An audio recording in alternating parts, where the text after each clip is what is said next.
A secret no one knew, yet it weighed heavily on everyone.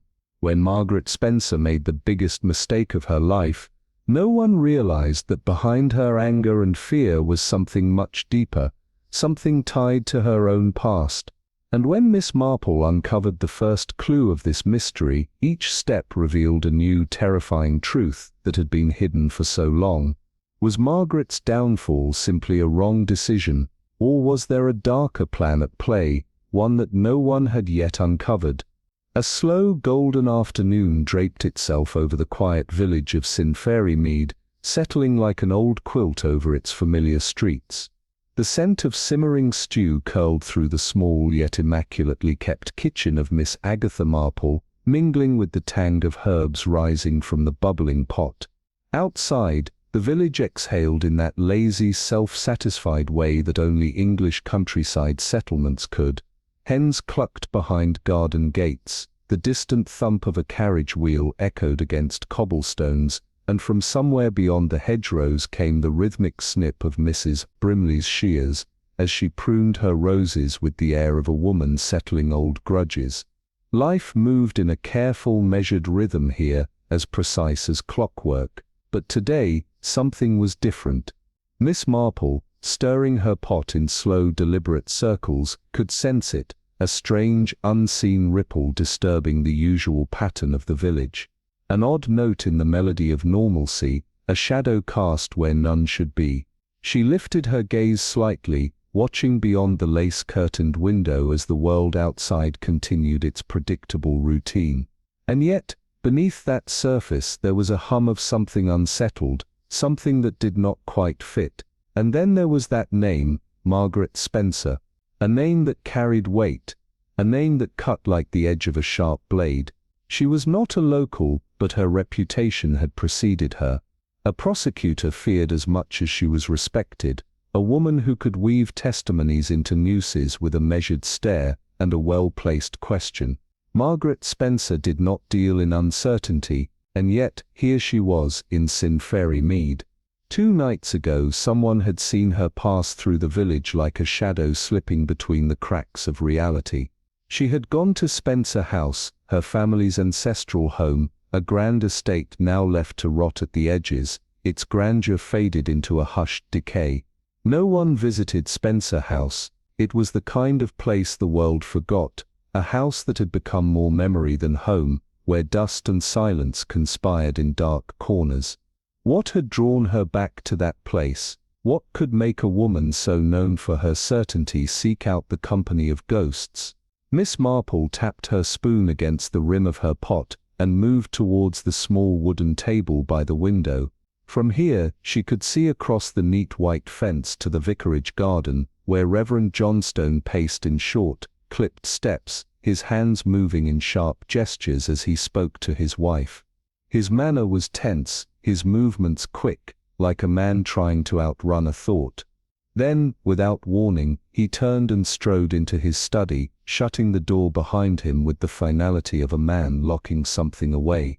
Miss Marple watched for a moment longer, fingers idly tracing the edge of her teaspoon. A pattern was forming, a thread weaving itself through the quiet fabric of the village. Life did not move on chance, no matter how much people liked to believe it did. And then the telephone rang. It was an old weighty thing, black and squat, the kind that made you feel the conversation in your hand. Miss Marple picked up the receiver with the unhurried patience of a woman who understood that most things in life, including words, benefited from a moment of silence. A voice came through the line, low and deliberate, edged with something that could have been strain. "Miss Marple, it's Johnstone. I do hope I'm not disturbing you." "Not at all," she said, though it was not strictly true. "What can I do for you, Reverend?" A pause, the kind a man makes when trying to fit too much into too few words. "It's Margaret Spencer. She's troubled. I believe she might need," another hesitation, "some guidance." Miss Marple raised an eyebrow, though no one was there to see it. Guidance was an odd word to use for a woman like Margaret Spencer. "I see," she said evenly. "And has Margaret asked for guidance?" "Not exactly," Johnstone admitted, his voice dipping lower, but she came to see me this morning, said very little, seemed not quite herself, and then she left rather abruptly." Miss Marple let the silence stretch between them like a tightrope. Her gaze drifted toward the window again, toward Spencer House, its windows like dark, watching eyes. "She's staying at Spencer House, I presume?" "Yes, alone as far as I can tell." Miss Marple tapped a single thoughtful finger against the table's edge. The fire beneath her stew crackled softly, filling the pause. "Did she say anything to you at all?" "Not much," Johnstone murmured, and then after a beat, "But before she left she asked me a rather strange question." Miss Marple's grip on the receiver tightened just slightly. "And what was that?" There was another brief hesitation before the words came through the lines, slow and deliberate, as though Johnstone himself was reluctant to say them aloud. "She asked me if I believed in the devil." The words settled into the quiet of the kitchen like dust, slow, inescapable, inevitable. Miss Marple, who had heard many things in her time, felt the weight of them press against the stillness of the room. She thought again of Spencer House, of its long history and the whispers that clung to its walls like old wallpaper. It had seen its share of misfortune, as all old houses had, but some places held more than dust and echoes. Miss Marple leaned back slightly, letting her fingers rest against the polished wood of the table. Her gaze lingered on the distance, on the darkened silhouette of Spencer House against the soft afternoon light. "That is," she murmured, almost to herself, "a very interesting question." By the time Eleanor Whitmore set down the receiver, the light had begun to fade into a deep bruised shade of twilight, and the wind, restless and uncertain, had started threading its way through the hedgerows. Outside, a group of village children, once shrill with laughter, had fallen silent, their game abandoned in that peculiar way children sometimes sense an invisible shift in the air, something unspoken, something felt rather than seen. Beyond the cobbled lanes and the tidy order of cottage windows, Whitmore House loomed silent and waiting, its gabled roof dark against the dying sky. Eleanor exhaled slowly, her fingers pressing against the cool, polished wood of the table. The scent of thickened broth curled into the air, rich with rosemary and thyme, but for the first time in years, she had lost her appetite. Margaret Winter had returned. It was a name that carried weight, as sharp as the edge of a well-kept knife. A prosecutor of unwavering reputation, a woman accustomed to dealing in absolutes, facts, verdicts, consequences. And yet she had asked the reverend and unsettling question, "Do you believe in the devil?" Not in faith, nor forgiveness, nor the weight of guilt, but in something darker, something old and unrelenting. Eleanor had lived long enough to recognize that fear did not take root in a woman like Margaret Winter without reason. She had seen too much in her lifetime, murders concealed behind pleasantries, secrets buried beneath the weight of propriety. But for a woman like Margaret, logical to a fault, to entertain something beyond reason, that was a matter worth considering. She rose, crossing the room in a few careful steps, and drew back the lace curtain. The village lay before her, untouched in its predictability, the vicarage, with its curling chimney smoke, the well-tended hedges of Mrs. Holloway, bending slightly in the wind, the high street where the last shopkeepers gathered their wares as the day's trade wound down, everything in its place. And yet, at the end of the garden path, just beyond the iron gate, a figure stood. At first Eleanor thought it was nothing more than a shadow cast by the swaying trees. But no, the shape was distinct, tall, broad-shouldered, wrapped in a long coat that pulled around its feet, like ink spilled onto cobblestone. The face remained obscured, either by darkness or by deliberate choice, yet there was no mistaking it. The figure was watching her. Eleanor did not move. Instinct told her that if she so much as blinked, the figure might vanish, dispersing like mist under the morning sun. The wind shifted, carrying the scent of damp and the faint traces of burning wood. Somewhere, in the distance, a door slammed shut, and just like that, the figure was gone. Her fingers tightened against the curtain's edge, but her expression remained unchanged. Nothing. No sound of retreating footsteps. No whisper of movement. One moment it had been there, watching, waiting, and the next the path lay empty, save for the uneasy stirring of the leaves. A logical explanation, surely. There always was. A passerby, perhaps, a lost traveler, hesitating at her gate, a harmless wanderer caught in thought, or perhaps not so harmless at all. She turned, her gaze drifting toward the telephone.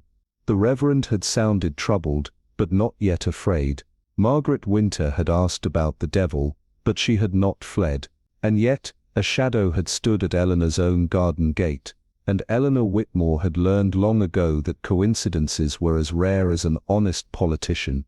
She stepped back, reaching for the ladle, and poured the now cooled stew into a bowl. If something had come to disturb the uneasy peace of St. John's Hollow, then she supposed she ought to fortify herself first. She raised the spoon to her lips. It needed salt. The moment Eleanor Whitmore stepped into the vicarage, she sensed it, the heavy weight of something unspoken pressing against the walls like damp creeping through old stone. The parlor, though it welcomed the midday sun through its wide windows, felt dim, as if the light had been swallowed by the thick, dust-laden drapes. The grandfather clock in the corner measured the silence with slow, deliberate ticks, each one falling like the hammer of a judge deliberating a verdict not yet spoken. At the far end of the room, Reverend Alistair Graves sat stiff-backed in his chair, a book resting in his lap, though it was clear he hadn't turned a page in some time. He was a tall man, gaunt in a way that made him seem perpetually caught between wakefulness and some deeper, restless thought. His face was long and solemn, his features stretched like wax just beginning to melt at the edges. Mrs. Graves fluttered toward the tea tray, her hands moving with a nervous quickness that did little to disguise the tremor in her fingers. "It's just come to the boil," she said, as if the very act of making tea could explain away the tension clinging to the air. Eleanor took a seat, her posture impeccable, her hands resting lightly in her lap, a woman who had never once acted in haste. She did not speak, nor did she allow the silence to stretch unbearably. Instead she settled into it, offering only a small, patient smile, the kind that left space for confessions to fill. It was Mrs. Graves who cracked first. "Oh, it's simply awful," she blurted, her voice a teetering thing between distress and relief, her fingers clenched around the sugar tongs as though anchoring herself to something solid. Margaret Winter of all people, and now the papers are saying such things, horrid things really, about falsified evidence, about a man who might have been innocent all along. "Dorothy," the Reverend murmured, his voice quiet but firm. His wife deflated, her hands trembling as she dropped 2 lumps of sugar into Eleanor's cup. Eleanor accepted it with a nod, but said nothing. She had long understood that the best way to unearth the truth was to let people listen to the sound of their own conscience. The Reverend sighed, pressing his fingertips together as if in prayer. "Margaret came to see me this morning," he admitted at last. "She was not herself." "In what way?" Eleanor asked, her voice light, but her gaze keen. The vicar hesitated. "She asked me if I believed in the devil." A hush fell over the room, broken only by the soft chime of a spoon against porcelain. "That," Eleanor said finally, stirring her tea with deliberate care, "is an interesting question." The Reverend leaned forward, shadows pooling in the hollows of his face. "She was shaking, Miss Whitmore. Not just her hands, her whole self. I have known Margaret Winter for many years. She is not a woman given to dramatics, nor to superstition. She left in a hurry," Mrs. Graves murmured, more to herself than to anyone. "Didn't even touch the tea I poured for her." The Reverend's gaze darkened. "She spoke of shadows," he said slowly, "of a voice whispering to her at night. And she said," his throat bobbed, "she said she had been tricked." Eleanor set her cup down with the same careful precision she applied to all things in life. "Tricked into what, exactly?" The vicar shook his head. She wouldn't say. Mrs. Graves' hands twitched toward the sugar bowl again, as if a second round of tea might settle the matter. The papers mentioned something about a fabricated witness, she offered hesitantly. Margaret, she was always so brilliant in court, wasn't she? But they say a key piece of testimony, one that sealed the case against that bookshop owner, Carville, was never real to begin with. Eleanor absorbed this, her expression calm, but her mind turning like clockwork gears. Carville, she remembered the name. A quiet man with a slight stoop, his shop forever dust-laden and thick with the scent of ink and old paper, accused of murder, convicted swiftly by none other than Margaret Winter. And now the very evidence that had condemned him was unraveling, thread by thread. Mrs. Graves exhaled. They say someone tricked her into using it. But how could Margaret, clever, skeptical Margaret, fall for something like that? Eleanor reached for her tea. Her voice was light, almost musing. The most rational minds can be led astray, Dorothy. One only needs to know what they fear. She took a sip, letting the words settle in the room like dust disturbed from an old shelf. Then, as if it were an afterthought, she added, "And of course there is always the possibility that the trick is still being played." The vicar stiffened. "What do you mean?" Eleanor smiled, but it did not quite reach her eyes. "Well," she said lightly, "the thing about being tricked, Reverend, is that one rarely realizes it has happened until the game is already over." Another silence, longer this time. Eleanor set down her empty cup, folding her hands in her lap. "I think," she said, her voice calm but laced with something far sharper beneath, "that I ought to pay Margaret Winter a visit." Eleanor Whitmore stepped into the dimly lit parlor of the vicarage, the faint scent of old wood and lavender polish mingling in the stale air. The house, though large and sturdy, seemed perpetually caught in the grip of a quiet, unshakable tension.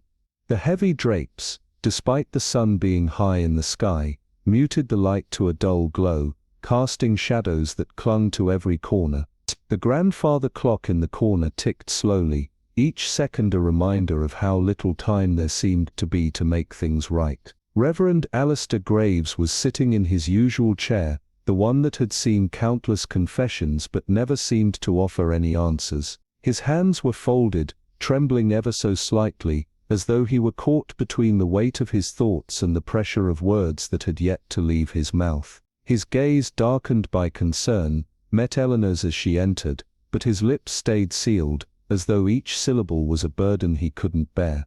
Mrs. Graves greeted Eleanor with the usual fluttering gestures, apologizing for the chill in the air and offering her a cup of tea that was already growing cold in her hands. Eleanor, however, paid little mind to the disquiet around her. She settled herself in a chair, eyeing the room with its heavy furniture, worn but polished to a sheen, and the fire crackling weakly in the hearth. She wasn't interested in pleasantries, nor was she one to rush to fill silence with trivialities. She knew the kind of place she had walked into, one where secrets were stored like ancient relics, hidden beneath layers of politeness and forced smiles. Reverend Graves finally spoke, his voice low and strained as if forcing out each word against a wall of hesitation. "I've made a dreadful mistake," he murmured. Eleanor didn't rush him. She poured herself another cup of tea, letting the silence hang in the air like a thick fog, waiting for him to continue. "It's Margaret Spencer," he said, his fingers tightening around the armrest of his chair. "You've heard, of course." Eleanor raised an eyebrow, her expression unreadable, though her mind was already piecing together the scattered fragments of gossip she'd overheard.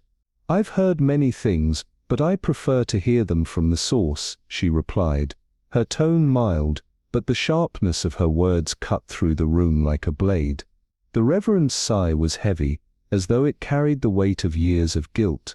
"She's being accused of falsifying evidence in the Carville case. The key witness who helped convict him.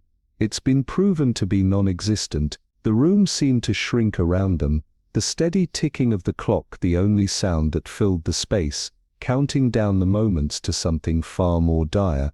Eleanor placed her cup down carefully, her eyes never leaving the Reverend.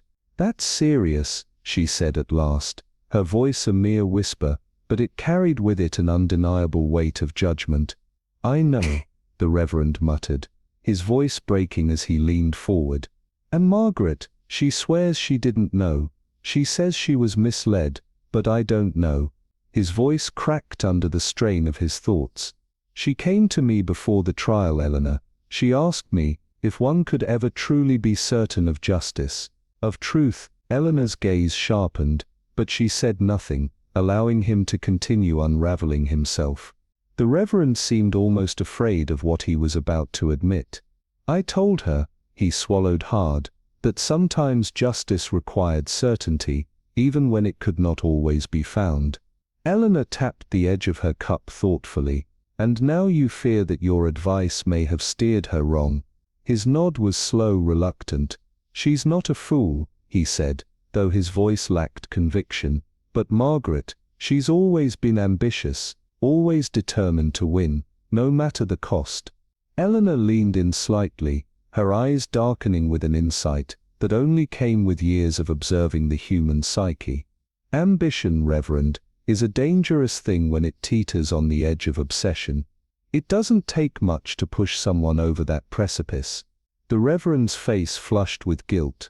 "I'm afraid she came to me this morning, and she was shaken. She said she'd been tricked, that there was something she hadn't seen. She looked like she'd seen a ghost." Eleanor set her cup down with deliberate care, the fine china clinking softly. "And did she tell you what exactly she hadn't seen?" "No," he replied, his voice tight, "but she asked me if I believed in the devil." Eleanor's gaze never wavered, though the room seemed to hold its breath. "The devil," she mused aloud, "takes many forms, doesn't he? Often his finest work is done through perfectly ordinary hands." The Reverend's mouth twisted into a bitter smile, the lines on his face deepening with regret. "I told her that." Eleanor's expression remained unchanged. "A very sound answer," she murmured, her voice a whisper of calm amidst the storm brewing around them. The Reverend exhaled sharply, his body sinking into the chair, as though the weight of his confession had firmly borne him down. "She left soon after. I don't know where she went, but she was changed." Eleanor's eyes glinted with quiet intensity. "And where is she now?" "At Spencer House," the Reverend replied.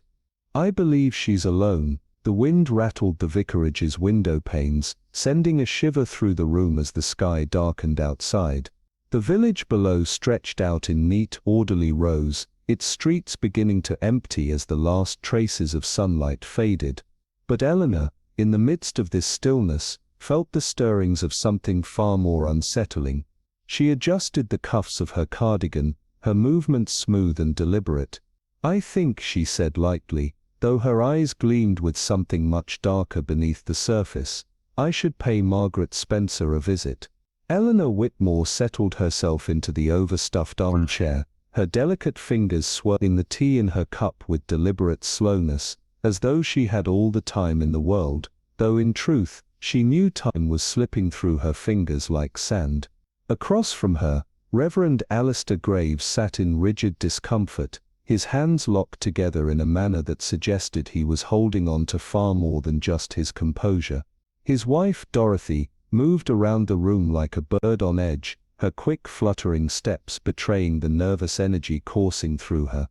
"It's simply dreadful," she murmured, pressing the sugar tongs too forcefully, sending a single crystal spinning across the polished tray. "One doesn't expect this from Margaret Spencer, such a respectable woman. And now they're saying the most awful things in the papers." Eleanor's gaze never wavered as she lowered her cup with a soft clink, her mind already stepping ahead of the conversation, keen to extract meaning from every word. Reverend Graves cleared his throat, his voice strained as he finally spoke. "It's about the Carville case," he admitted, his eyes avoiding Eleanor's. "The bookseller accused of murdering that financier, Roger Linden. It was Margaret's case, her investigation." Eleanor's lips parted slightly in recognition, her mind aligning the dots. "Yes, I recall," she said with a slight nod. "The verdict was swift, wasn't it?" The Reverend let out a weary sigh, his shoulders sagging under an invisible weight. "Too swift, it seems," he continued. "There are allegations now, allegations that key evidence was falsified, that the witness she relied upon, who claimed to have seen Carville near the scene, may not have even existed. The silence that fell was thick, the kind that presses against you, squeezing every breath from your chest." Eleanor sat still, her gaze unwavering, the soft clink of her spoon setting a rhythm that contrasted with the intensity of the moment. "Falsified," she repeated, her voice barely a whisper, but sharp enough to slice through the tension. "Margaret Spencer is many things, brilliant, ambitious, precise, but she is not careless," Eleanor added thoughtfully, her fingers tracing the edge of her cup. The Reverend shifted in his chair, a nervous twitch betraying him.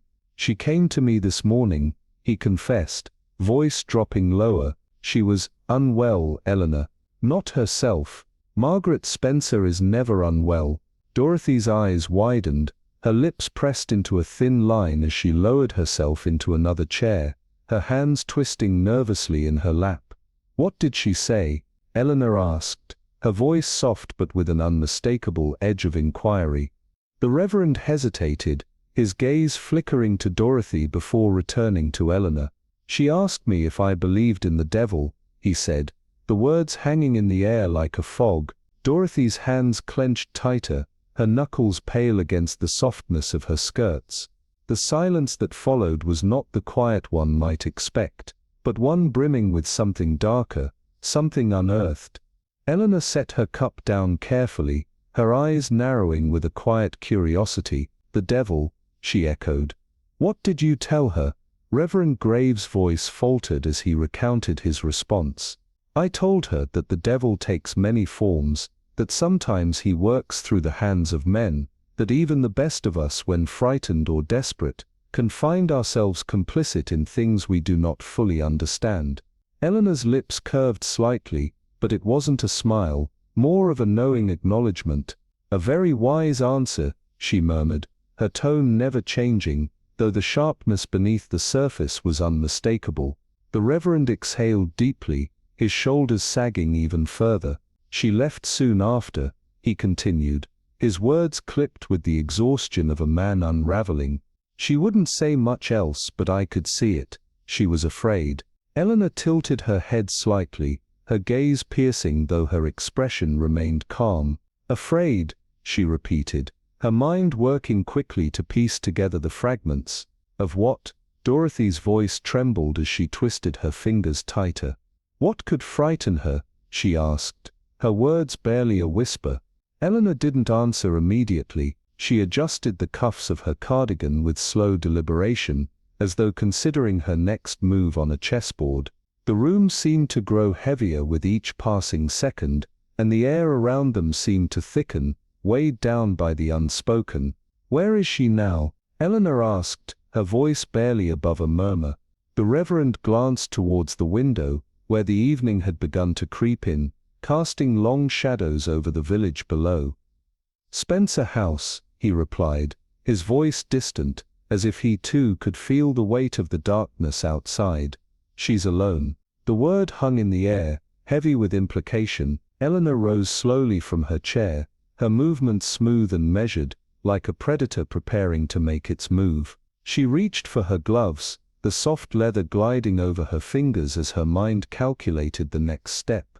"Then I think it's time I paid Margaret Spencer a visit," she said quietly. Outside, beyond the vicarage windows, the village of St. Mary Me seemed to exhale a collective breath, as if preparing for the storm that was to come. The parlor, steeped in quiet decay, was a study in contradiction. The wallpaper, once a warm inviting cream, had yellowed at the edges, the signs of age creeping into every corner. The grandfather clock ticked on, its steady rhythm marking time with weary resignation. The fire in the hearth, now little more than embers, offered barely enough heat to fight off the chill creeping through the cracks in the walls. Eleanor's gaze never wavered from the Reverend's hands, which, though clasped in his lap, never stopped twitching, knuckles knotting, then unknitting, a nervous tick that spoke volumes of his inner turmoil. She watched him for a long moment, her expression unreadable, before breaking the silence with a soft, almost imperceptible sigh. "It must be a terrible thing," she said, her voice quiet, but not without a sharp edge, "to feel that your advice has led another astray." Reverend Graves exhaled slowly, the sound barely audible, a quiet resignation in his breath. "I don't know that it did," he said, though the doubt in his voice was evident, "but I can't shake the feeling that it did." Eleanor let the silence stretch between them, her sharp eyes never leaving his face. People often had a tendency to fill silence with words, and when they did, it was usually to cover up what they were too afraid to say aloud. The Reverend swallowed hard, his eyes widening as he met Eleanor Whitmore's gaze, his voice catching in his throat. Beneath the weariness in his expression, something darker flickered, a momentary shadow of fear, unspoken but present. Eleanor tilted her head slightly, her eyes sharp as a hawk's. "Margaret came to see you before the trial," she said, her voice calm, yet the weight of her words hung in the air like a threat. "She was troubled. You advised her, didn't you?" Reverend Graves' fingers tightened on his lap, his knuckles whitening as if holding on to a secret far more fragile than his composure. He exhaled, trying to steady himself, but Eleanor's gaze never faltered. "Yes," he admitted quietly, "but now I wonder if someone else advised her too." His breath caught just for a split second, but that brief pause was enough for Eleanor, who had learned long ago that people revealed far more than they intended in their moments of hesitation. The vicar rubbed his hand over his face, pressing his fingers against his temples in a vain attempt to calm the storm inside his mind. "I don't know, Eleanor," he murmured, his voice low and defeated. "I don't know anything anymore." Eleanor's lips curved into the faintest of smiles, but it wasn't one of sympathy, it was knowing. "That's not quite true, Reverend," she replied softly, her voice cutting through the silence like a blade. The vicar's eyes snapped to hers, the tension in his face palpable. Eleanor remained unruffled, poised the calm center amidst the storm of his confusion. "You suspect something," she continued, her tone the same as if discussing the weather, "but you don't want to say it out loud." Johnstone's jaw clenched, and the clock in the corner ticked with an unnerving regularity, as though it too sensed the unease in the room. "There was a letter," he said at last, his voice trembling slightly. "Margaret didn't say much when she came to see me this morning, but she had a letter, folded nearly crumpled in her hand. She kept glancing at it, but never showed it to me. And then before she left," his voice trailed off, the implication clear, "she tore it up." Eleanor nodded slowly, a small wrinkle forming on her forehead as she processed the information.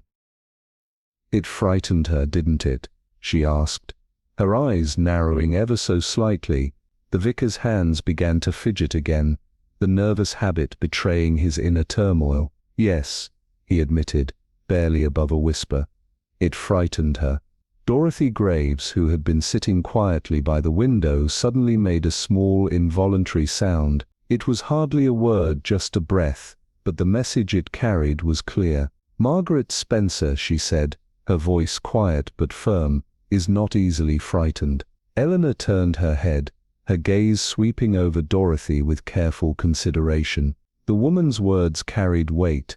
She was not one to indulge in exaggeration or flights of fancy. If Margaret Spencer had been afraid, there had to be a reason. And yet, as Eleanor's mind turned over the puzzle, the pieces still didn't fit. Margaret Spencer was many things: a fierce prosecutor, a woman who could spot a lie from a mile away, someone who had built a career on unraveling the truth. And yet, she had presented evidence that now lay in tatters, the key witness, a fabricated figure, vanishing into thin air, a conviction once certain now hanging in the balance. And Margaret, the woman who had once been so sure of everything, was now gripped by fear. Eleanor smoothed the folds of her skirt, her eyes never leaving the vicar's face. "Do you think someone pressured her?" she asked, the question cutting through the tension like a knife. The Reverend hesitated, his eyes darting toward the window as if seeking solace in the growing twilight outside. I don't know, he admitted slowly. I think Margaret believed in her case. She wanted that conviction, she believed in it with everything she had. He rubbed his chin absently, his mind clearly wrestling with the doubts that now plagued him. But I also think, Miss Whitmore, that if someone wanted to make sure Margaret Spencer saw only what they wanted her to see, they would know exactly how to do it. A cold shiver passed through Eleanor's chest, but her face remained impassive, her eyes gleaming with a sharp intensity. Manipulation, she thought. It was an art, one that few could master as well as the ones who hid behind the guise of truth. The best lies, after all, were the ones that seemed like nothing more than undeniable fact. She stood up, her movements as graceful as a cat's, reaching for her gloves, which she slid on with deliberate care. Then I think, she said, her voice light, but with an underlying weight, I'd better see Miss Spencer for myself. The vicar nodded, but his hands were still trembling as he folded them in his lap. Outside, the village of St. Mary Me seemed to hold its breath, as if bracing for the storm that was about to sweep through it. Inside, the parlor was a study in quiet decay. The walls, once a gentle cream, had begun to yellow with age, and the grandfather clock ticked on relentlessly, as if marking time with a sense of wariness that matched the room itself. Eleanor's gaze fell to the paper spread across the polished oak table in front of her, its bold headlines stark against the white background. The words jumped off the page, loud and unforgiving. Spencer case under fire, witness alleged to be fabricated, confession may be forged. The ink was still fresh, the scandal fresher. Eleanor adjusted her spectacles, her fingers tracing the edges of the text as she read with the same quiet patience one might reserve for a particularly difficult puzzle. The newspapers were reveling in the chaos, as they always did. Did the witness even exist? One headline screamed, while another speculated about the mysterious figure of Matthew Carville, the bookseller turned murderer.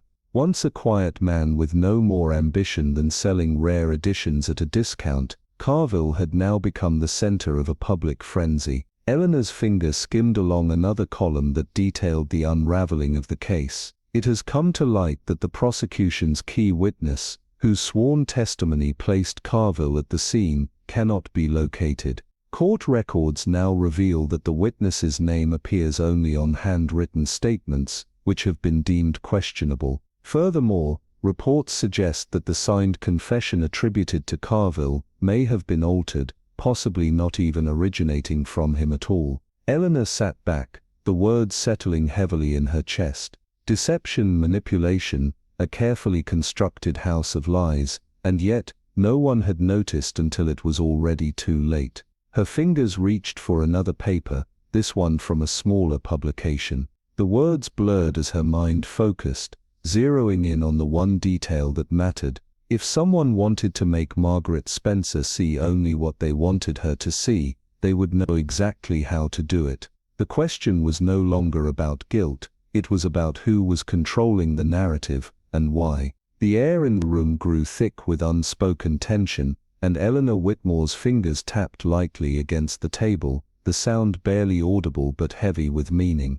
The article she had just read was far from formal, it was theatrical, meant to provoke, to unsettle. Margaret Spencer, the unyielding prosecutor, now ensnared in the very web she once wove, it declared with almost gleeful relish. The whispers within the legal circles hinted at betrayal, at a woman who had either been grievously deceived, or, more sinisterly, had deliberately sought to deceive. If it was the latter, then what could have driven such a proud and esteemed woman to risk everything?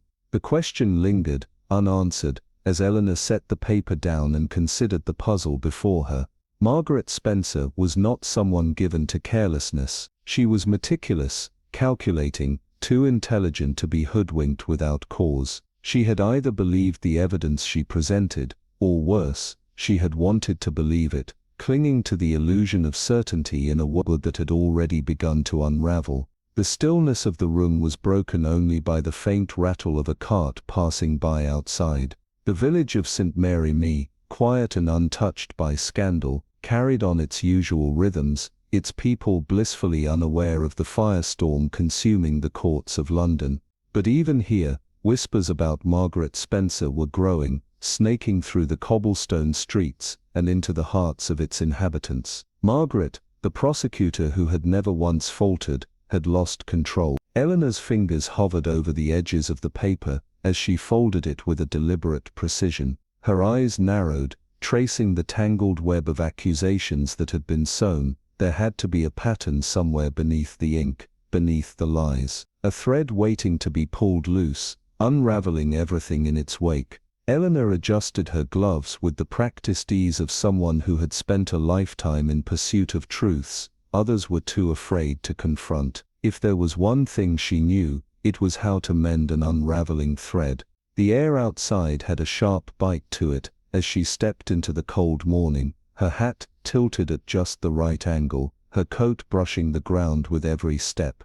The village tea shop was a small quiet place, smelling of freshly baked scones and Earl Grey, with something else lingering, a quiet unease, a sense that something was not quite right, hanging between the polite murmur of voices and the clink of porcelain cups. She entered precisely at 4, as she always did, the ritual of punctuality, a reflection of her methodical nature.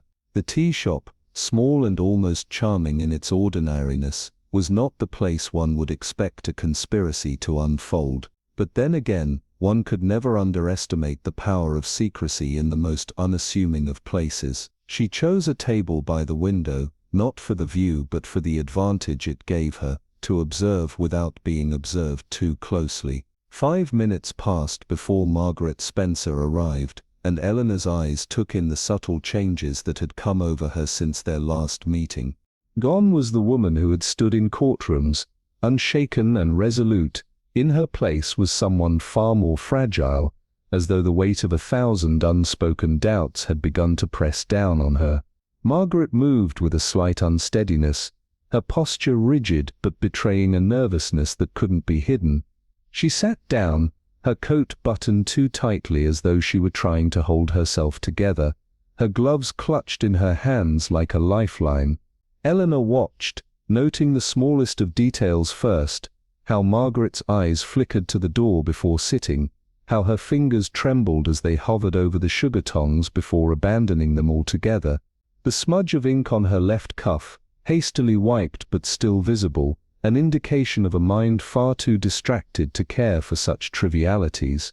She was a woman on the edge, not sleeping, not thinking clearly. Margaret collapsed into her chair, exhaling a breath as if she had been running from something, and perhaps she had. Eleanor broke the silence with a mild comment, pouring the tea with deliberate slowness. "I got your note, Margaret," she said, her tone calm, neutral. "You sounded rather urgent." Margaret's fingers twitched nervously, and she exhaled a shaky breath. "I had to speak with you," she murmured, her voice strained, a far cry from the firm commanding presence Eleanor had once known. It was now a whisper, filled with an unmistakable edge of panic. Eleanor stirred her cup once, then set it down, her expression unchanging.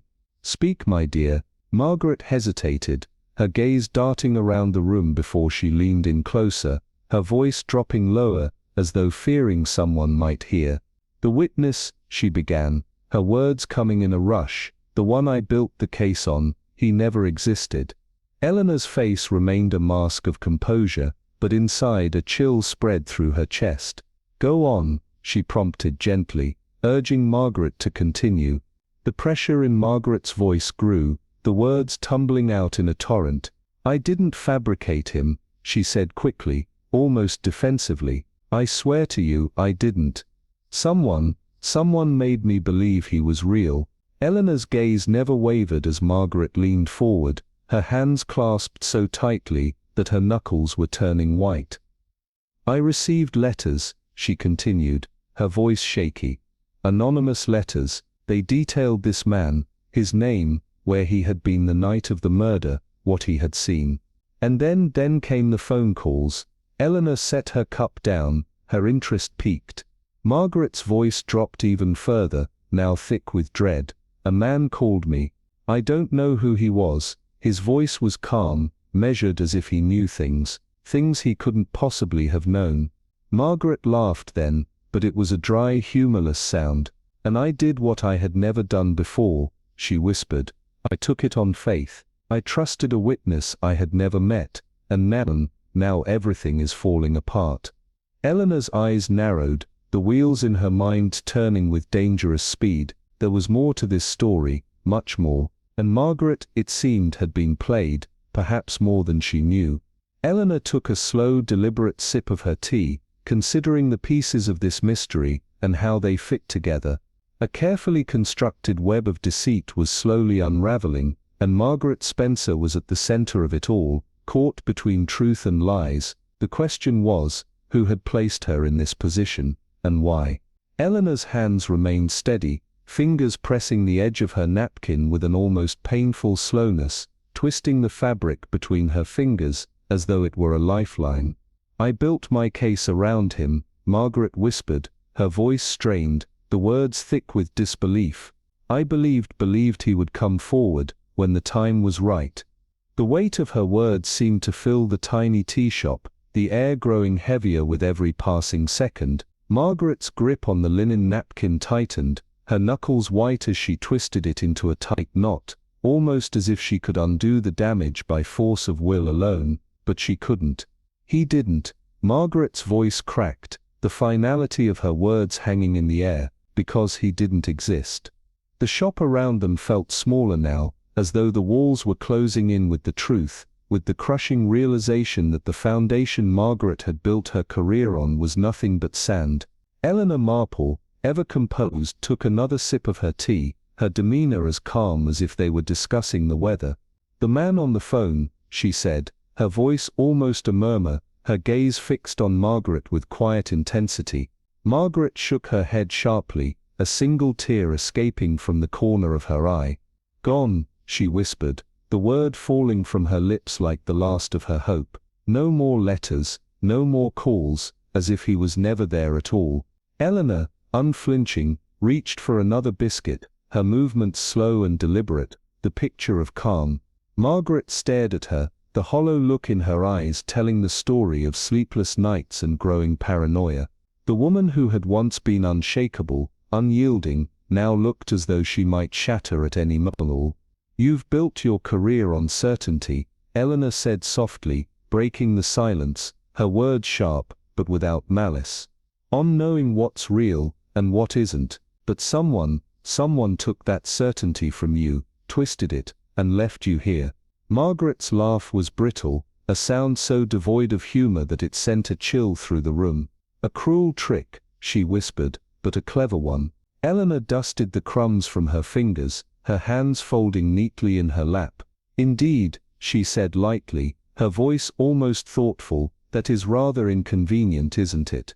The bitter laughter died on Margaret's lips as she looked away, her gaze darting across the room to the door, her eyes sharp, scanning for anyone who might be watching. Eleanor noted the movement, a quiet shift that spoke volumes. A woman afraid of being seen, afraid of the consequences of her trust being shattered. "You're looking for someone," Eleanor said, her tone mild, but her eyes never leaving Margaret. "Or perhaps avoiding someone." Margaret exhaled sharply, her breath a shuddering thing. "I don't know," she whispered, her voice wavering. "Maybe both." Eleanor stirred her tea, watching Margaret closely, her gaze never faltering. "Tell me about these calls, Margaret." Margaret's hands, trembling slightly, clenched into fists before releasing again, as though the tension was too much to hold on to. "It started just before Carville's trial," she said, her voice low, barely a whisper. "The calls would come late at night, always after midnight." A man's voice, calm, composed, never raised, he never raised his voice, just spoke in that smooth, controlled murmur.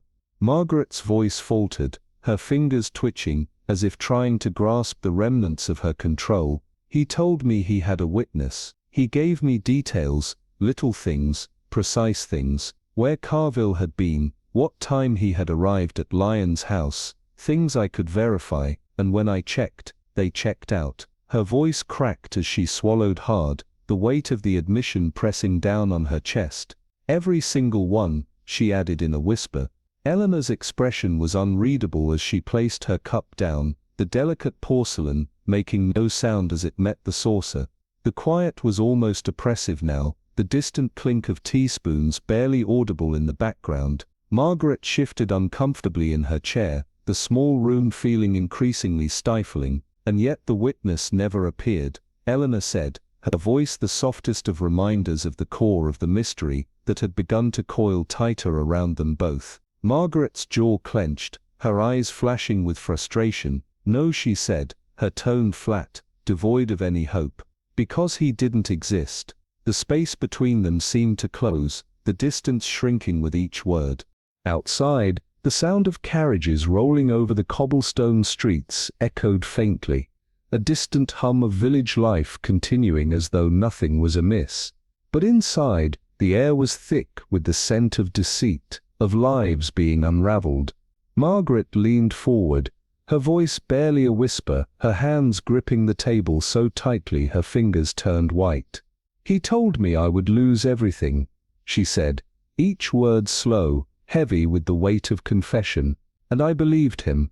Eleanor Marple set her cup down with quiet precision, her gaze never wavering from Margaret's face. The tea shop bustled gently around them, oblivious to the storm brewing in the corner. Somewhere, beyond the lace curtains and clinking china, someone had played Margaret Spencer like a finely tuned instrument, and Eleanor had every intention of discovering who was pulling the strings. The bell above the door jingled softly as Eleanor stood, stepping into the cool, rain-scented air outside. Carville's bookshop awaited her, its musty smell of aged paper and dust inviting her inside. But as she walked, her mind was already several steps ahead, calculating the next move in a game where the stakes were higher than either of them realized. The bookshop was dimly lit, a musty haze clinging to the corners of the room, as if the air itself carried the weight of forgotten stories. The shelves stood haphazardly, leaning slightly, as though they too had lost their footing in the wake of the scandal that had gripped the village. The books themselves, some well-thumbed, others pristine in their neglect, seemed to mock the quiet stillness that had taken over this once bustling corner of the world. Behind the counter, Matthew Carville was dusting off an old stack of volumes with the absent-minded care of someone who had long ago stopped caring about the world around him. His wiry frame, framed by thinning hair and half-moon glasses perched precariously on a sharp nose, gave him an air of someone who had seen too much but still clung to the remnants of his purpose. When Miss Marple entered, he paused, the faintest flicker of recognition passing through his eyes. Was it weariness, or something more guarded, something darker? It was hard to tell. "Good afternoon, Mr. Carville." Miss Marple's voice sliced through the silence like a sharp blade, her words crisp, as though she was cutting through the very atmosphere itself. Carville hesitated, just long enough for her to know there was something behind that pause, something left unsaid. He nodded curtly. "Miss Marple," he replied, his voice as dry as paper that had been turned too many times, a voice that betrayed little, but Miss Marple wasn't fooled. She moved further into the shop, her gloved fingers trailing lightly over the spine of a book on criminal law, the dust almost palpable in the air. "Business seems quiet," she remarked, her voice devoid of judgment. Carville gave a humorless chuckle. "Murder convictions tend to put a damper on things, Miss Marple." His words hung in the air like a stale breath. Miss Marple allowed herself a faint, knowing smile. "And yet I imagine wrongful convictions are worse for business." He stiffened slightly, his fingers tightening around the rag he was holding, as though the mere mention of that topic was a pain he'd rather not confront. "You believe in wrongful convictions, Miss Marple?" he asked, his voice low, almost probing. She considered him for a moment, tilting her head ever so slightly, as though weighing his words before answering. "I believe in mistakes," she said softly, "and I believe in those who are very good at making them." Carville exhaled sharply through his nose, his gaze darkening. "And what is it exactly that you believe about me?" Miss Marple studied him, her gaze measured, deliberate, The kind of look one gives when considering a book that might hold secrets, secrets that had yet to be revealed. "I believe," she said slowly, "that you've had a rather difficult time of it lately." Carville snorted, his laughter tinged with bitterness. "That's one way of putting it," he muttered. Miss Marple reached for a book on the counter, its cover worn from the touch of too many hands. The title, The Anatomy of a Scandal, seemed almost too fitting in this moment. She turned it over in her hands, her fingers brushing the faded pages. Carville watched her, but when she met his gaze, there was no amusement in her eyes, only an unspoken understanding. "You're here to ask about Margaret Spencer, I assume?" he asked, his voice low, his eyes darkening with something unreadable. Miss Marple didn't hesitate. "That is part of it," she admitted. He let out a low hollow laugh, but there was no mirth in it. "She built her case on a lie," he said, his voice laced with bitterness. "And yet I'm the one who spent 6 months in a cell." He shook his head, as though the absurdity of it all had long since worn him down. "Funny world, isn't it?" Miss Marple remained still, her gaze unwavering. "You never contested the charge," she said, her voice gentle but cutting. "I had no alibi," he said flatly. "Many innocent men don't," she responded, her words carrying a weight that seemed to sink into the silence between them. Carville folded his arms, leaning back against the shelves, as though he was settling into a familiar but uncomfortable position. "And yet here I am," he muttered. "The man everyone in this god-forsaken village still looks sideways at." Miss Marple let the silence stretch between them, allowing the weight of his words to linger. Finally she spoke. "The village," she said, her tone almost pensive, "has quite a few opinions about you, Mr. Carville." He let out another dry humorless chuckle. "I imagine none of them are flattering." Miss Marple tilted her head, her expression unreadable. "Some believe you were framed," she said quietly. "Others think you got away with it." Carville's expression darkened, his eyes narrowing with the weight of that judgment. "What do you think?" he asked, his voice low and guarded. Miss Marple reached into her handbag with quiet precision, pulling out a folded morning newspaper. She set it on the counter with a soft rustle, smoothing the edges as the headline came into view, "Margaret Spencer's Witness Debunked." Carville's gaze flickered to the paper, his eyes narrowing as he read the words, his face growing more tense with each passing second. "What manner did he touch it?" he muttered, barely audible. Miss Marple adjusted her gloves with deliberate slowness. "I think," she said evenly, her voice sharp like a knife's edge, "that someone went to great lengths to ensure you were convicted, and that someone went to even greater lengths to ensure Margaret Spencer believed she was telling the truth." Carville's gaze shifted, cautious and calculating, as though weighing her every word. "And what do you intend to do about it?" he asked, his voice taking on a thread of uncertainty. Miss Marple smiled, but it was a smile that held no warmth, only the glint of something sharper, something calculating. "Oh, Mr. Carville," she said, her voice almost a whisper, "you'll find that I do quite a lot with very little." The bell above the door gave a tired jangle as she turned to leave, her figure disappearing into the darkened world outside. Behind her, Carville stood frozen, the newspaper untouched in his hands, the words on the page still echoing in his mind like a distant threat, like the very noose that had once hung around his neck. The bell jangled once more as the door swung closed behind her, the sound swallowed by the weight of unanswered questions and the heavy silence that followed. Matthew Carville's gaze met Miss Marple's with a guarded intensity, his eyes flicking over her face before he placed the book down with a deliberate slowness. "Miss Marple," he said, his voice low and even, an edge of resignation in the syllables. "I can't say I expected you." She returned his gaze with a polite smile, as though she were a visitor who had wandered into a stranger's home. "A bookseller must appreciate a visitor now and then, Mr. Carville." He let out a dry chuckle, devoid of humor, and gestured vaguely toward the shelves. "Not the kind I've been getting," he muttered. "These books have seen more interest than I have in weeks." Miss Marple's eyes flickered over the rows of forgotten stories, her tone as smooth as velvet. "I don't suppose you're here for a first edition something rarer?" Carville's smile tightened, a flicker of something almost pained passing through him, but he didn't hesitate to offer her a seat.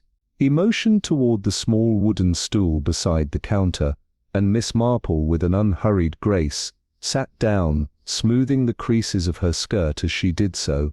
There was no rush, no hurry in her movements, but the air between them had already thickened, heavy with questions.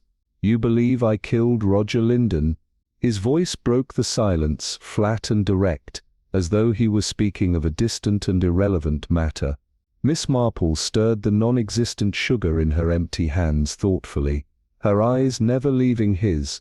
"I believe the truth is often more complicated than a guilty verdict," she said softly, her words weighty. Carville stared at her for a long moment, studying her with an almost uncomfortable intensity. Then, with a sigh that seemed to come from the depths of his soul, he leaned back against the bookshelves, his shoulders sagging slightly. "I didn't kill him," he said, his voice sharp, as though the admission was as much for himself as for her. "I know that means nothing to most people, but it's the truth." Miss Marple tilted her head slightly, considering the man in front of her. "Where were you that night?" she asked, her voice quiet but firm, like the turning of a page. Carville's lips pressed together in a thin line, the faintest tremor passing through him. "At home," he replied, his words clipped, as if rehearsed. "Reading. I closed the shop early that evening. I wasn't feeling well." Miss Marple's eyes softened with a hint of sympathy, though she didn't break her scrutiny. "No one saw you?" she pressed. Carville's lips twitched, but it wasn't a smile. "No one ever does when you need them to." The words hung in the air between them, thick with unspoken truths.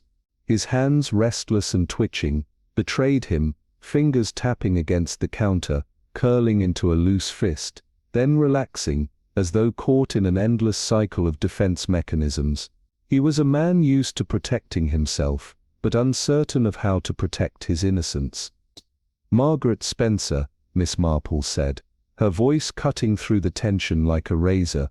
"Did she fabricate the evidence against you?" Carville let out a sharp, almost bitter laugh, but there was no warmth in it. "Margaret Spencer doesn't fabricate evidence," he said, with finality. "She's too proud for that, too sure of herself. No," he added, his gaze narrowing, "someone fed her a lie, and she swallowed it whole."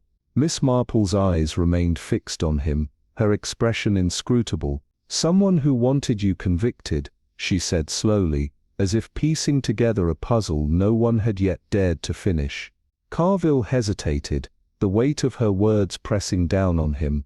He shook his head slowly, his lips parting as though to say something more, but the words never came. "No," he said, finally, his voice soft, as if a revelation had just begun to take shape in his mind. "Not just me. Margaret too." Miss Marple leaned in slightly, her hands folded neatly in her lap. "That's interesting," she murmured, her voice the calm before the storm. "Why would someone want to destroy both of you?" Carville's fingers stilled, the nervous energy gone, replaced by a faint unease. He shook his head again, the words caught in his throat. "I don't know," he admitted, his voice barely above a whisper, "but whoever it was, they played us perfectly." Miss Marple regarded him for a long piercing moment, her eyes searching for the cracks in his story, the tiny inconsistencies that might give way to the truth. Then, after a long pause, she spoke. "The question," she said, her voice steady and certain, "isn't just who, it's why." Carville remained silent, but for the first time, something flickered across his face, recognition, but also confusion. It was as if the pieces were just out of reach, yet he knew that something was amiss, something he hadn't seen before. Miss Marple stood, her gloves adjusted with the precision of someone who had learned the art of subtlety over a lifetime. "Thank you, Mr. Carville," she said smoothly, her tone polite, but with an edge of finality. I believe I shall return soon." Carville watched her leave, his expression unreadable, but his eyes betrayed the quiet turmoil beneath the calm exterior. Outside, the autumn air was crisp and sharp against her skin, the village alive with its murmurs, whispers of scandal, of judgment, of secrets long buried but never quite forgotten. As Miss Marple walked through the streets, the town seemed to pulse with anticipation, as if the very buildings were watching, waiting for the inevitable to unfold. She couldn't help but think that in small villages, the real problem wasn't the lack of secrets, it was the sheer abundance of them. Each person had their own version of the truth, carefully crafted to fit their desires, their fears. Unraveling the real story was a matter of peeling back layers of lies, half-truths, and memories that had been muddled with time. And as she approached the front gate of Edith Johnson's house, she knew that this was where the next piece of the puzzle might lie. Edith, perched in her rocking chair on the porch, her shawl wrapped tightly around her shoulders, looked up at Miss Marple with eyes that were both watery and sharp. "Miss Marple, dear," she said, blinking rapidly, as though caught between the thrill of gossip and the weight of truth. "I do hope you've come to hear about that dreadful business with Mr. Carville. I saw him that night, you know." Miss Marple smiled, her expression polite, but with the quiet intensity of someone who knew how to listen. "That would be very helpful, Edith." Edith leaned forward, her eyes lighting up with a flicker of excitement. She began, her voice dropping to a conspiratorial whisper, and Miss Marple knew that whatever Edith had to say would be another key in unlocking the tangled web of this mystery. The pieces were slowly falling into place, but there was still so much more to uncover. Coming back from Mrs. Hutchins' house, where she'd been suffering from a dreadful headache, I had brought her some of my special tonic. As I passed the corner near Roger Linden's house, I saw him, Mr. Carville, standing near the hedge, clear as day. He looked, well, I don't know, shifty, Edith explained with an air of certainty, as though she were an expert in such matters. Miss Marple tilted her head slightly. "Shifty?" she asked, her voice barely more than a whisper. Edith nodded sagely, her gnarled hands gripping the shawl tightly around her shoulders. "Yes, you know the sort of look men get when they've done something they shouldn't."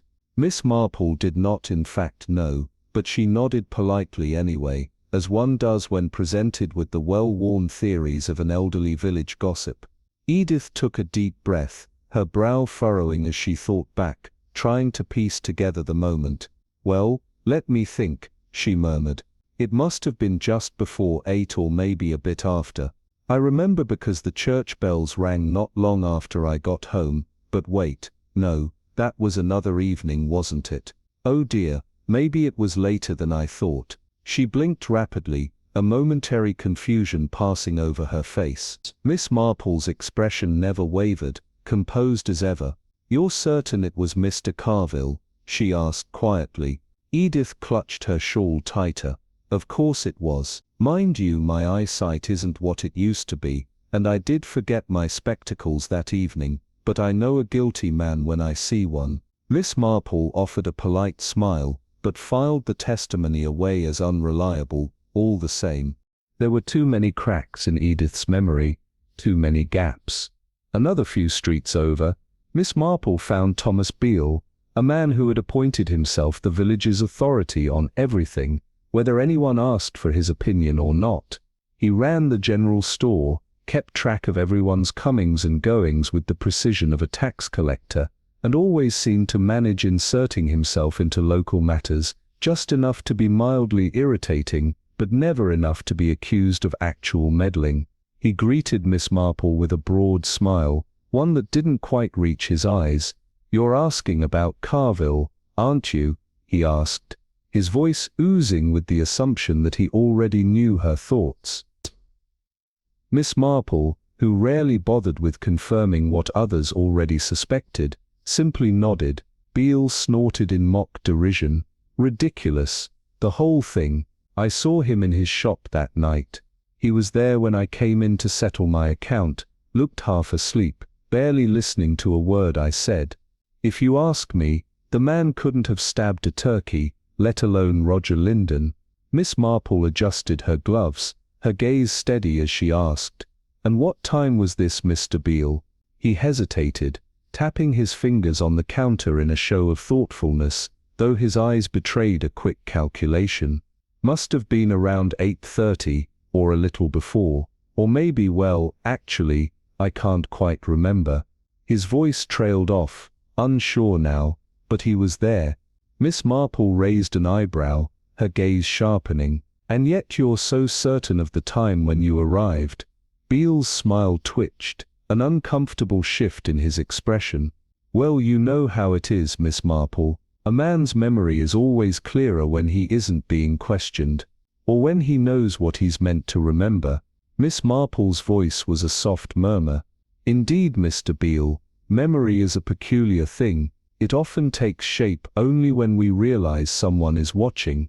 The air between them thickened, the silence growing heavier, before Beale gave an uneasy chuckle, attempting to regain some composure. "Now, Miss Marple, surely you're not suggesting—" "Oh, nothing at all," she said, her tone as smooth as glass, "only that memory sometimes takes on a different form, once we know it's under scrutiny." Beale's expression hardened, just a fraction, but enough for Miss Marple to notice. She smiled softly, light as a breeze. "Thank you, Mr. Beale, you've been most helpful." As she turned to leave, Beale watched her, his gaze sharp, his smile gone.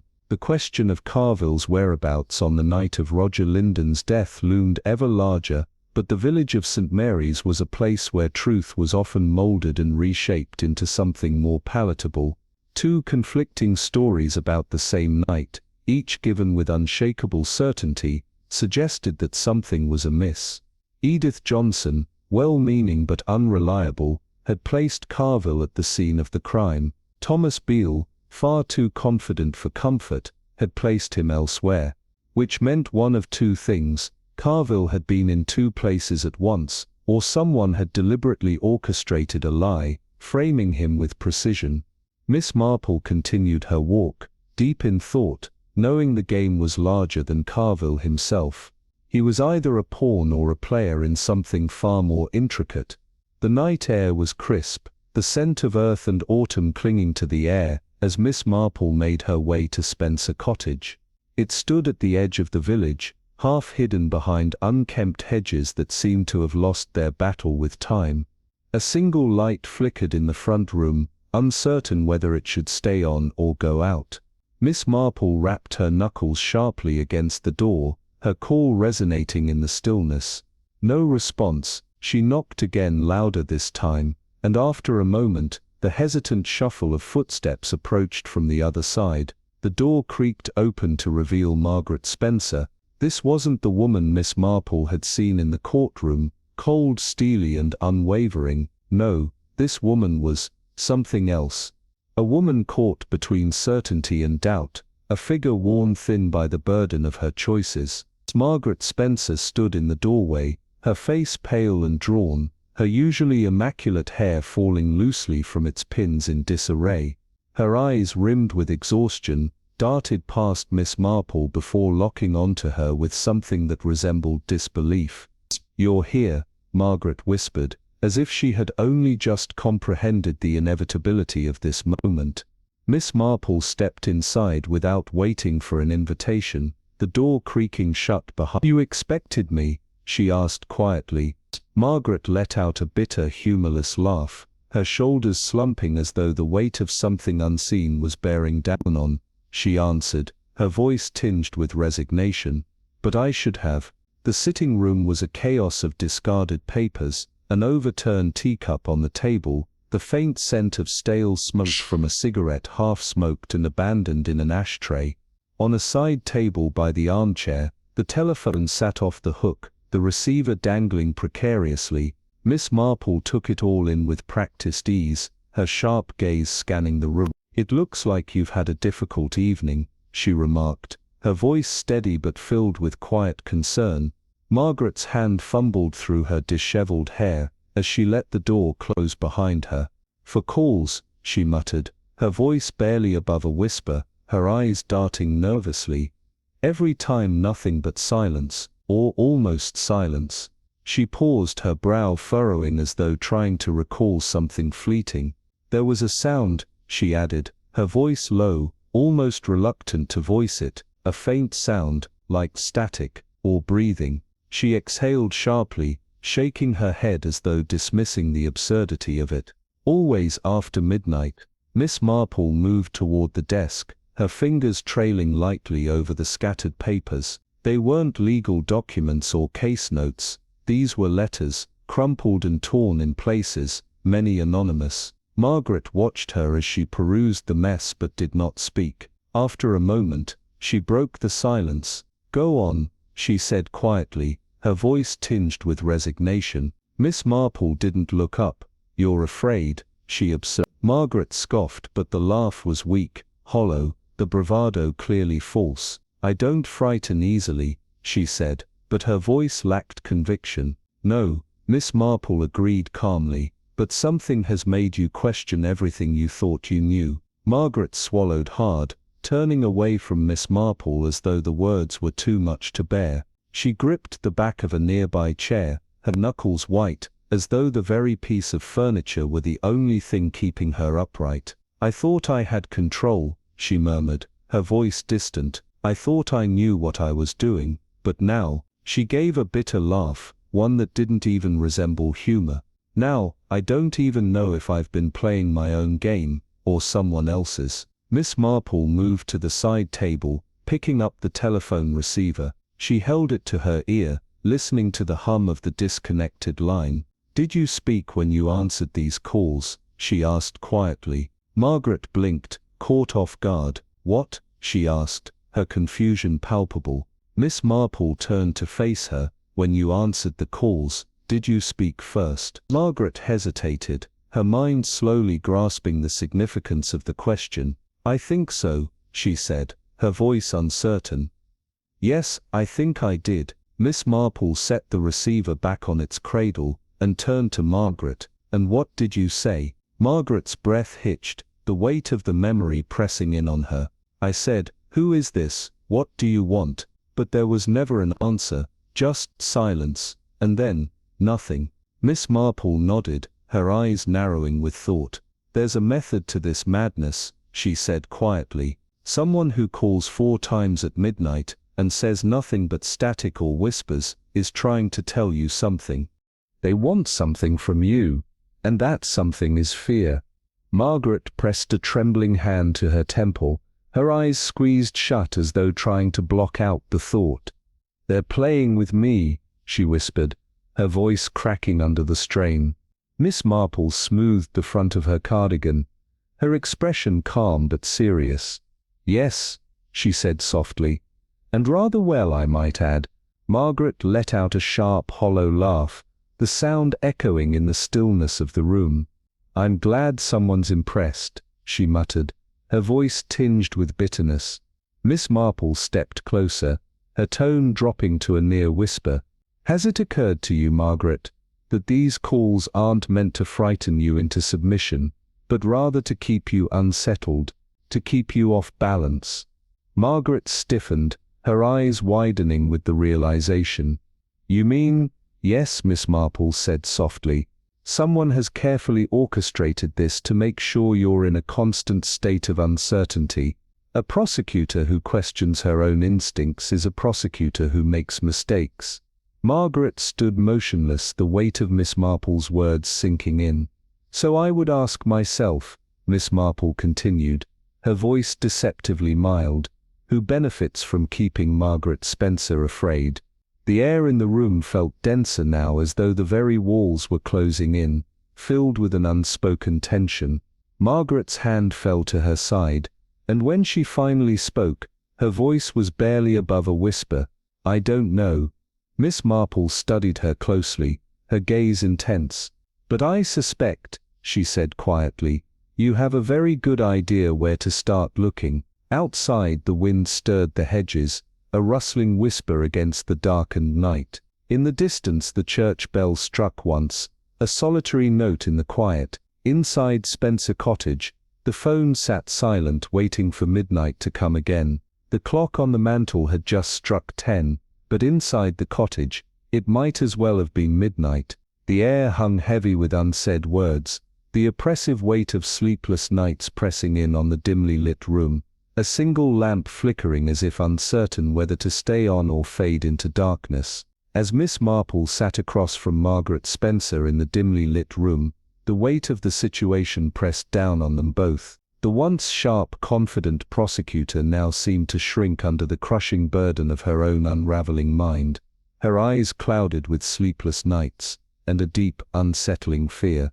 The room was heavy with silence, save for the occasional flicker of the lamp, its light casting long trembling shadows against the walls. Margaret's hands twisted in her lap, the muscles in her shoulders tense, as though bracing for something more dangerous than she could name. She spoke, her voice barely a whisper, as if to herself more than to Miss Marple. It started 3 weeks ago, always after midnight.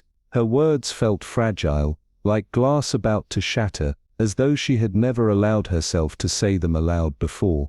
Miss Marple's gaze never wavered. She was calm, composed, her sharp eyes taking in every detail, every shift in Margaret's posture, every tremor in her voice. She had seen this before, seen people unravel when they no longer trusted the world around them, when fear had made them question the very fabric of their reality. Margaret exhaled a shaky breath, a ghost of her usual self still lingering in her manner. The first time, I thought it was just a wrong number, but it wasn't, just silence, nothing but silence. She closed her eyes as if trying to push the memory away, but the words had already escaped her lips. No breathing, just static. I said hello twice, nothing. The room seemed to shrink around them, the air thick with the sense of something unseen lurking just out of reach, waiting for the next movement, the next word to shatter the silence. Miss Marple leaned forward slightly, her voice low but steady, and then, Margaret hesitated, her fingers tightening on the armrest, as if trying to anchor herself to reality. Then it said, "They find out your secrets." The words hung in the air like a suffocating fog, pressing down on both of them. Miss Marple's eyes narrowed slightly, her fingers resting on the edge of her notepad, her mind already piecing the puzzle together. "What kind of voice was it?" she asked, her tone deceptively calm, low male, but not deep, soft like a whisper, through cracked glass. Margaret's voice faltered again, the memory of it still too fresh, too unsettling, the words never complete, half-finished thoughts, like it wanted me to fill in the blanks. Miss Marple's pencil moved swiftly across the page. "And has the message ever changed?" Margaret's breath hitched, a flicker of real fear flashing across her face. "Last night, it was different. The call came later than usual, nearly 1 in the morning. The silence was there, but then after I said hello, it said, 'You should never have opened that file.'" Her voice broke, and she gripped the armrest tighter, her knuckles white. Miss Marple's pencil paused for just a moment before continuing, and then, Margaret's face paled as she nodded, her eyes wide with the weight of the revelation. Then, it laughed. Not a real laugh, just 3 short breaths. Like someone who was amused at my expense. The air in the room seemed to thicken, the tension palpable. Miss Marple folded her notepad closed with a deliberate calmness. "I think," she said softly, her voice cutting through the heavy silence, "whoever is calling you has a plan, and I do not believe they are finished with you yet." Margaret's eyes widened with a new kind of realization, the breathless understanding that the game was far from over. "I suggest you keep a record of every call from now on," Miss Marple continued, her voice for exact times.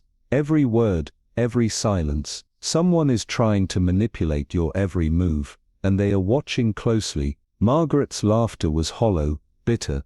"You think that will help?" Miss Marple didn't answer immediately, allowing the question to hang in the air. The room was thick with the scent of burnt tea leaves, the half-remembered remnants of a kettle forgotten on the stove. The air outside the window was cool, the wind rustling through the hedges, but inside Spencer Cottage, it was as if time had stopped. The clock on the mantel had struck 10, But for Margaret Spencer, it felt like the clock had already passed midnight, the heavy ticking marking every moment she lost to fear and uncertainty. Miss Marple stood, her calm presence a stark contrast to the chaos that had overtaken Margaret's mind. She moved towards the door, her every step measured, before turning back to look at the woman she had once thought invincible. "Fear doesn't always come in the form of shadows," Miss Marple said, her voice low but laced with quiet authority. "Sometimes it comes in the form of silence, and sometimes it comes from the very people we think we can trust." Margaret Spencer's mind buzzed like a hive, the weight of 1,000 restless thoughts spinning together until they formed a dizzying web she couldn't escape. "I keep thinking, maybe I've missed something," she murmured, her voice tinged with frustration, as she shook her head and stared blankly into the shadows of the room. They just ignored it. The first call, the letters, all of it. Maybe I wouldn't be here, unraveling like this, like a fool. Miss Marple didn't flinch. She stirred her tea slowly, almost methodically, as if the silence around them was a familiar companion. "And what would ignoring it have looked like, Margaret?" she asked, her voice calm, yet cutting through the tension like a blade. "Convincing yourself a witness existed when you never even met him, letting an invisible hand guide you into a conviction you now question." Her words hit harder than any accusations could. Margaret's laugh was hollow, lacking its usual strength, as she looked away, unable to face the reality Miss Marple had just laid bare. Before another word could escape her lips, something moved outside, the briefest distortion in the corner of the window, a shadow crossing the curtain so quickly that if you blinked, you'd have missed it. It was enough, though, to make Miss Marple pause, her fingers stilling on the teacup with unnerving precision. Her eyes, sharp and alert, remained locked on the spot. But Margaret didn't notice, her mind still lost in the labyrinth of her own thoughts. "It's in my mind," Margaret muttered, rubbing her temple with a hand that trembled slightly. "I know it is." Miss Marple stood, the movement so fluid it seemed almost rehearsed. "Stay here," she instructed, her voice firm but quiet, before slipping out of the room, leaving the door ajar. The night air hit her like a slap, the chill biting into her skin as the fog crept low over the hedges, swallowing the world outside into a dull blur. But Miss Marple wasn't fooled by the mist or the darkness. Decades of observing human behavior had sharpened her instincts to a razor's edge.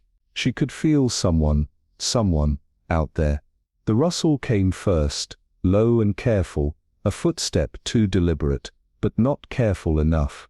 Her eyes flicked to the hedge lining the property, but there was nothing, just the cold breath of the night. She moved forward, the subtle shift in her posture, designed to provoke a reaction, to make whoever was there decide whether to stay hidden or make their escape. The response came quickly, a twig snapped underfoot, followed by a sharp, shallow breath, and then silence. Miss Marple stood still, waiting. She didn't need to see the intruder, she only needed them to know she knew.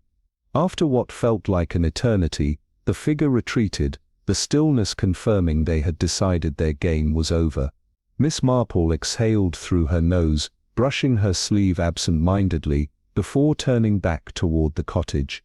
Inside, Margaret was waiting by the door, arms crossed protectively over her chest, her face pale but resolute.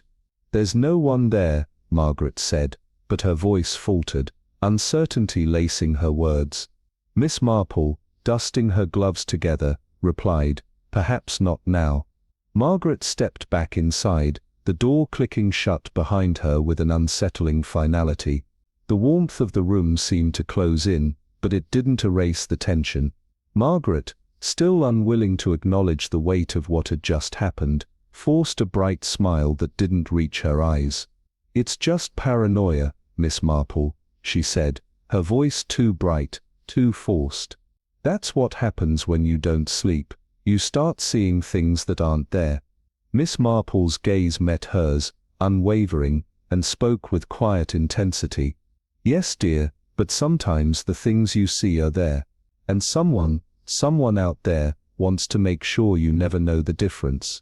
The words settled in the room like a stone dropped in water, rippling outward with a cold, unsettling promise.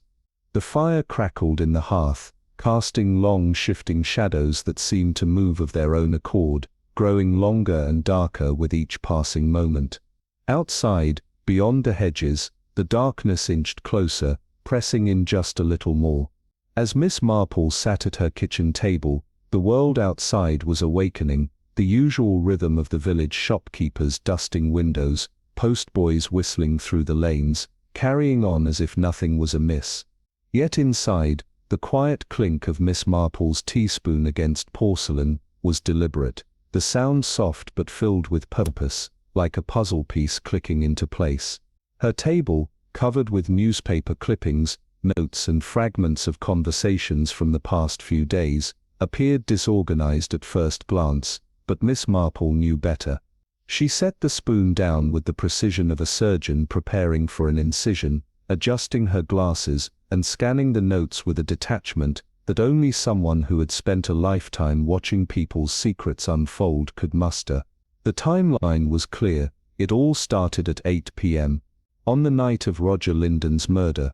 The financier had been found dead in his study, a single stab wound, no signs of forced entry. 2 days later, a mysterious witness had emerged, their statement sealing the fate of Matthew Carville, who was convicted swiftly. That same night, Margaret Spencer had received her first call. The phone calls had begun innocently enough, strange anonymous whispers in the dead of night, voices laced with an unsettling calmness, each one a reminder that someone knew Margaret's deepest, most hidden fears. "They'll find out your secrets," the voice had hissed on the first call, the words slithering through the phone line like an omen, a warning that clung to her skin. It had continued, night after night, each call more deliberate, a pattern emerging with the relentless certainty of a storm brewing on the horizon. A slow creeping erosion of her confidence, a methodical attack on her sense of reality. The whispers never told her what to do, only what would happen if she didn't. They planted doubt, fear and uncertainty, each fragment of half-truths working to dismantle the once ironclad case she had built. Miss Marple leaned back in her chair, her fingers tapping rhythmically against the edge of the table. She had seen the threads unraveling long before Margaret had begun to doubt herself. "The timing wasn't accidental," she murmured, her eyes narrowing as she pieced the puzzle together. 2 days after the murder, they introduced a witness, just enough to create pressure, but not enough to seed doubt. "Not yet." Miss Marple's lips pressed together in a thin line as she recalled the pattern. The calls had started as innocent, fleeting disturbances, but their true purpose had become all too clear to unsettle Margaret, to crack her foundation. Margaret had questioned everything, her memory, her case, even her own sense of self. Miss Marple reached for a newspaper clipping, her eyes scanning the headline, "Prosecutor Under Fire, Spencer's Case Collapsing." What had once been an airtight conviction now lay exposed, unraveling in the court of public opinion. Margaret hadn't just been deceived, she had been played. The realization hit Miss Marple with the force of a slow, steady wave. This was no mere misstep or coincidence. This was a carefully orchestrated manipulation, a hand pulling the strings, a mind calculating every move, and that mind was not done yet. Her spoon clicked against the saucer as she considered the intricacies of such a scheme. This wasn't about Matthew Carville's guilt or innocence, it was something far more complex. The deception had been too precise, too timely. Someone had planted the witness, had whispered fear into Margaret's ear, and ensured that when everything began to crumble, Margaret would take the fall. Miss Marple's gaze sharpened. A misdirection, she mused, clever, effective. But misdirection only worked if you weren't paying attention to the right details, and Miss Marple had made a lifetime of noticing those details. She picked up her pen, underlining a single question that had been lingering in the back of her mind: who benefits? The answer, she knew, was not Matthew Carville, though his release would be a convenient side effect. Nor was it Margaret Spencer, whose career was now dangling by the thinnest of threads. No, the true orchestrator had yet to reveal themselves, but they were out there, watching, calculating. Miss Marple set her pen down, adjusting her glasses, and took a long sip of her tea. She had a great deal of work ahead of her. And somewhere in St. Mary Mead, the person who thought they had pulled off the perfect game had just made their first real mistake. The St. Mary Mead police station stood like a fortress, sturdy, weathered, and wholly unimpressive. Inside, the smell of damp wool and lingering cigarette smoke filled the air, a testament to many long hours spent discussing cases that never quite seemed to reach their resolution. Inspector Crack, a broad-shouldered man with a face carved from years of frustration, glanced up from his paperwork as Miss Marple was shown into his office. His eyes betrayed a hint of amusement, but his voice was a mixture of resignation and mild curiosity. "Miss Marple," he said, leaning back in his chair, "what brings you here today? Though I suspect you're about to tell me." Miss Marple sat with her usual poise, folding her hands neatly in her lap. "I was under the impression," she said quietly, "that one should always report a crime to the authorities." Crack snorted, rubbing a hand across his face in mock exasperation. "A crime, is it? Or is this about those late-night phone calls Margaret Spencer's been whining about?" Miss Marple's gaze did not falter. "Whining is rather an ungenerous term, Inspector." Crack sighed, his patience clearly thinning. "I don't mean to be unkind, Miss Marple, but you must understand, Margaret Spencer is in a difficult position. People in her situation tend to see ghosts where there are none." Miss Marple tilted her head, her voice soft but unwavering. "That is quite true, but sometimes, dear Inspector, the ghosts are very real." Crack rubbed his temples, trying to fight back a growing irritation. "All right then, let's hear it. But if this turns out to be another case of village gossip dressed up as conspiracy, I'll have you know, Miss Marple." He trailed off as she placed a folded sheet of paper in front of him, her movements deliberate and precise. "The inconsistencies," she said, her voice quiet, "are all right there." Crack's eyes flicked down to the paper, his frown deepening as he began skimming the notes. The timeline was impossible to ignore. Roger Linden murdered at 8 p.m. Matthew Carville convicted, based on a non-existent witness. 2 days later, Margaret Spencer received her first anonymous call. The caller planted doubt, slowly eroding her confidence, and then, just as the witness faded, the case began to unravel. Crack looked up, unimpressed. "This is a timeline, Miss Marple," he muttered, pushing the paper aside. "Margaret Spencer put a man in prison with questionable evidence. Maybe she had help, maybe she didn't. But let's not pretend she's some innocent victim. She was ambitious. It backfired." Miss Marple's voice remained smooth, unruffled. "And who, precisely, do you think benefits from this, Inspector?" The weight of Miss Marple's gaze seemed to hang in the air like a thick fog, her every word cutting through the quiet tension of the room. "You see, Inspector, if Margaret had fabricated evidence, she would have done so before the trial began. But the witness only appeared after Linden's murder. At precisely the same time Margaret started receiving those phone calls. Doesn't that strike you as rather coincidental?" Crack's frown deepened, his mind clearly struggling to process the suggestion. "Are you implying she was played?" Miss Marple's lips curled into a faint approving smile. "Precisely, and quite expertly, I might add." The inspector exhaled sharply, glancing back down at the paper before him. "Even if that's true, what does it prove? It's not illegal to trick a prosecutor into believing something." Miss Marple's eyes twinkled with quiet satisfaction.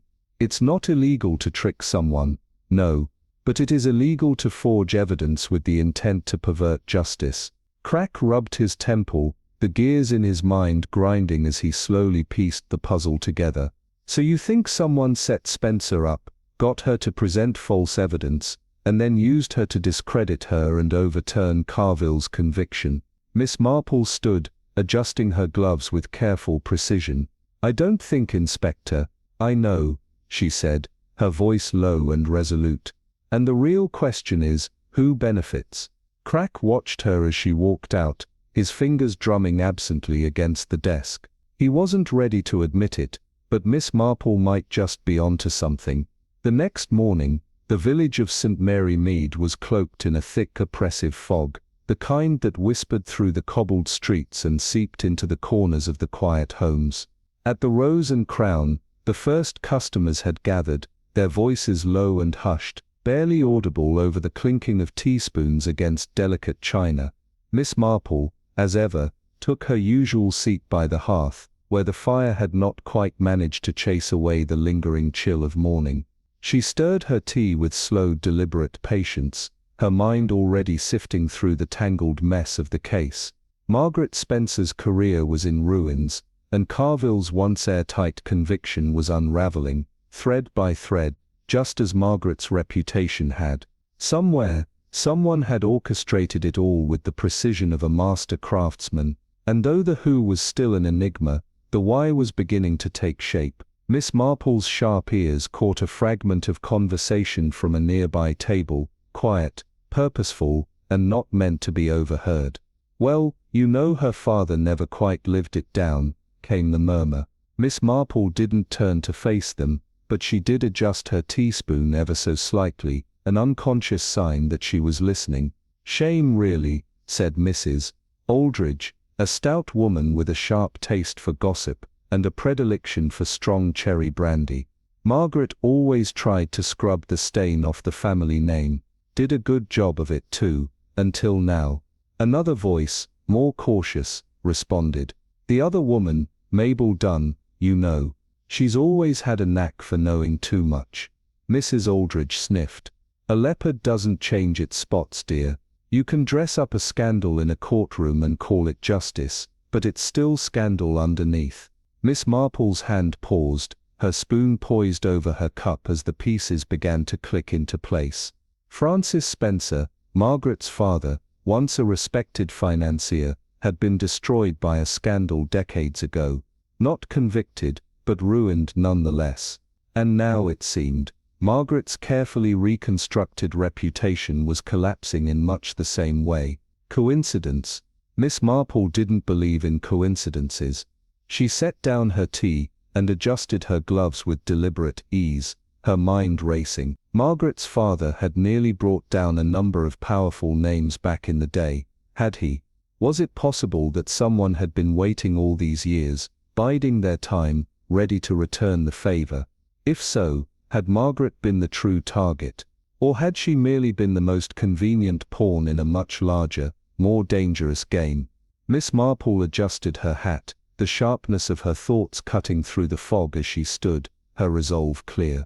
It was time to start asking the right questions, and in St. Mary Mead, questions had a tendency to stir up answers that people had hoped would remain buried.